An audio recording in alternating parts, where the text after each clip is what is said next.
Madras weatherman வானிலை ஊடக நேயர்களுக்கு வணக்கம்.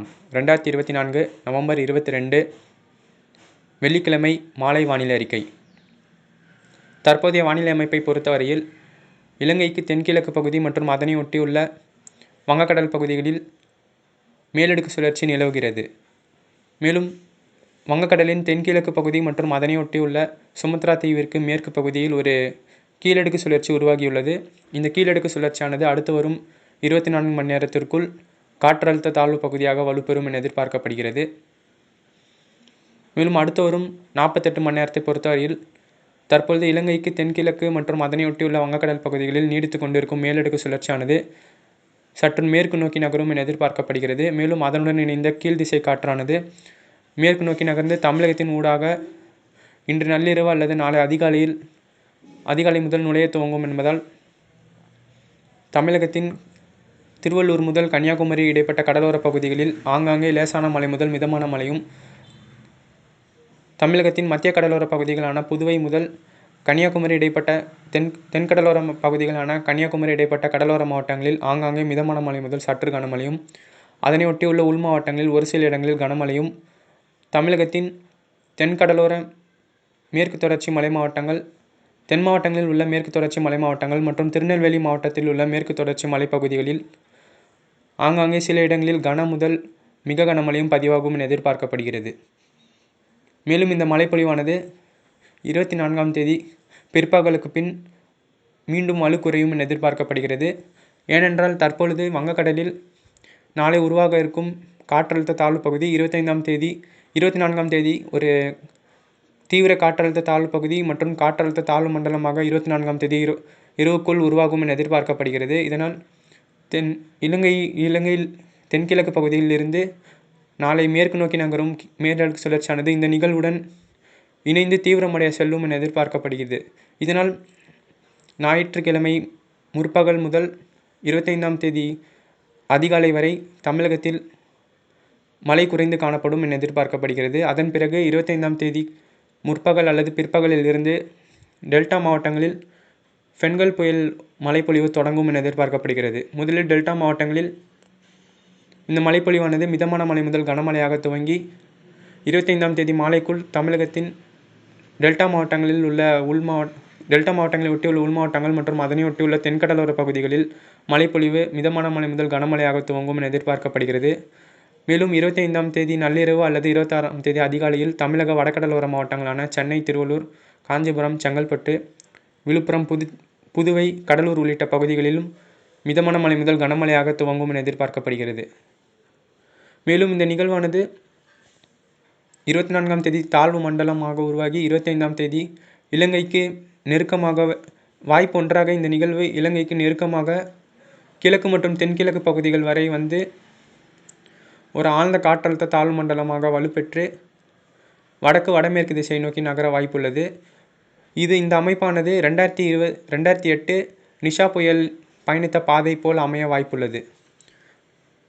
மேலும் வாய்ப்பு இரண்டாக இந்த நிகழ்வானது இலங்கைக்கு நெருங்காமல் திங்கட்கிழமை அன்று இலங்கையின் கிழக்கு பகுதிகளில் உள்ள வங்கக்கடல் பகுதிகளில் ஒரு ஆழ்ந்த காற்றழுத்த தாழ்வு மண்டலம் அல்லது ஃபென்கல் புயலாக வலுப்பெற்று வடமேற்கு திசையை நோக்கி டெல்டா மாவட்டங்களை நோக்கி நகர்ந்து ஸ்டாலிங் மோஷன் என்று அழைக்கப்படும் இந்த நிகழ்வானது அரேபியன் சீ ரிட்ஜ் மற்றும் வெஸ்ட் பசிபிக் ரிட்ஜ் என்று அழைக்கப்படும் இருவேறு உயரழுத்த பகுதிகளின் தாக்கத்தால் இந்த நிகழ்வு ஒரு 24 மணி நேரம் முதல் 36 மணி நேரத்திற்கு நகராமல் ஒரே இடத்திலோ அல்லது மிக மெதுவாக நகர்ந்து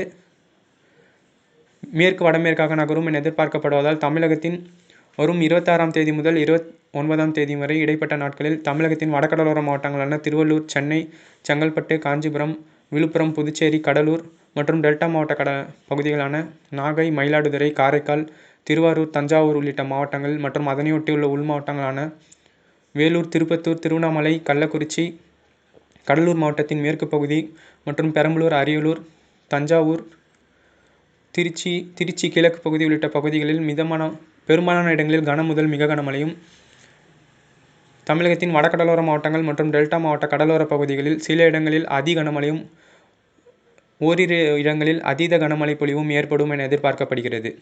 மேலும் இந்த நிகழ்வானது மேற்கு வடமேற்காக மெதுவாக நகர்ந்து வரும் 28ஆம் தேதி இரவு அல்லது 29ஆம் தேதி அதிகாலைக்குள் தமிழகத்தின் மாமல்லபுரம் மற்றும் காரைக்கால் இடையே கரை கடக்க அதிக வாய்ப்புள்ளது. மேலும் வாய்ப்பு 2ஆக இந்த நிகழ்வானது மேலும் வடக்கு வடமேற்காக நகர்ந்து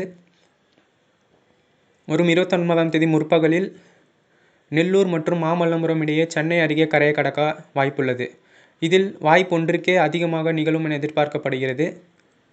மேலும் காற்றை பொறுத்தவரையில் இந்த நிகழ்வு ஆழ்ந்த தாழ்வு மண்டலம் புயல் முதல் புயலாக வலுப்பெற்று ஸ்டாலிங் என்று அழைக்கப்படும் ஒரே இடத்தில் நிலை கொள்ளும் போது சற்று தீவிரமடைந்து தீவிர புயல் அல்லது அதிதீவிர புயல் வரை செல்ல வாய்ப்புள்ளது.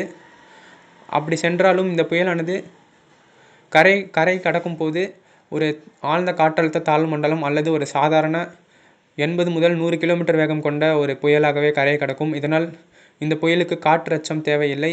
ஆனால் மழைப்பொழிவை பொறுத்தவரையில் அதிகப்படியாக மழைப்பொழிவை பதிவாகும் என எதிர்பார்க்கப்படுகிறது. இந்த மழைப்பொழிவே தமிழகத்தின் பெரும்பாலான உள் மாவட்டங்கள் மற்றும் கடலோர மாவட்டங்களில் உள்ள ஏரி குளங்களை நிரப்பும் என எதிர்பார்க்கப்படுகிறது.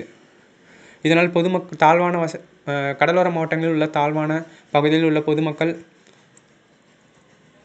அதிக கனமழை பதிவாகும் பொழுது உடனடியாக தங்கள் வெளியேறும் இடங்களை தற்போதே தேர்ந்தெடுக்க கேட்டுக்கொள்கிறேன். மற்றும் விவசாயிகள் தங்கள் வயல்களில் உள்ள கால்வாய்களை அகலப்படுத்தி ஏரி குளங்களை நோக்கி திருப்பிவிடச் செய்து நீர்நிலைகளை நிரப்ப உதவுமாறு கேட்டுக்கொள்கிறேன். மற்றும் இந்த நிகழ்வு பெருமழை பொழிவானது 27 மற்றும் 28ஆம் தேதிகளில் மையமாக வைத்து அமையும் என எதிர்பார்க்கப்படுவதால் விவசாயிகள் அதிக கனமழை பதிவாகும் பொழுது இந்த தங்கள் வயல்களில் உள்ள அதிகப்படியான நீர்களை மழைப்பொழிவு அதிகப்படியாக பெய்யும் பொழுது வடிவிடுமாறு கேட்டுக்கொள்கிறேன். முன்னதாகவே வடிவிட வேண்டாம் என அறிவுறுத்தப்படுகிறார்கள். மேலும் இந்த நிகழ்வு நாளை உருவாவதால் இது நாளை தாழ்வு பகுதியாக உருவான பின் எங்கு கரை கடக்கும் என துல்லியமாக நாளை அல்லது நாளை மறுநாள் தெரிய வரும் என எதிர்பார்க்கப்படுகிறது. மேலும் கல்வி நிறுவனங்களின் விடுமுறை பொறுத்தவரையில் தமிழகத்தின் பெரும்பாலான கடலோர மாவட்டங்கள் மற்றும் அதனையொட்டியுள்ள உள் மாவட்டங்களில் வரும் 27ஆம் தேதி முதல் 30ஆம் தேதி இடைப்பட்ட நாட்களில் மிக கனமழை முதல் அதி கனமழை பொழிவை ஏற்படுத்தும் என எதிர்பார்க்கப்படுவதால் பெரும்பாலான தமிழகத்தின் கடலோர மாவட்டங்கள் சென்னை முதல் திருவாரூர் வரை உள்ள கடலோர மாவட்டங்கள் மற்றும் அதனை ஒட்டியுள்ள உள் மாவட்டங்களில் கல்வி நிறுவனங்கள் இந்த தேதிகளில் விடுமுறை விட அதிக வாய்ப்புள்ளது. மேலும் இந்த நிகழ்வின் குறித்த ஆய்வுகள் தொடர்ந்து மேற்கொள்ளப்பட்டு வருகிறது. இந்த நிகழ்வு எங்கு துல்லியமாக கரை கடக்கும் என தெரிந்து கொள்ள தொடர்ந்து வானிலை அறிக்கையை இணைந்திருக்கவும்.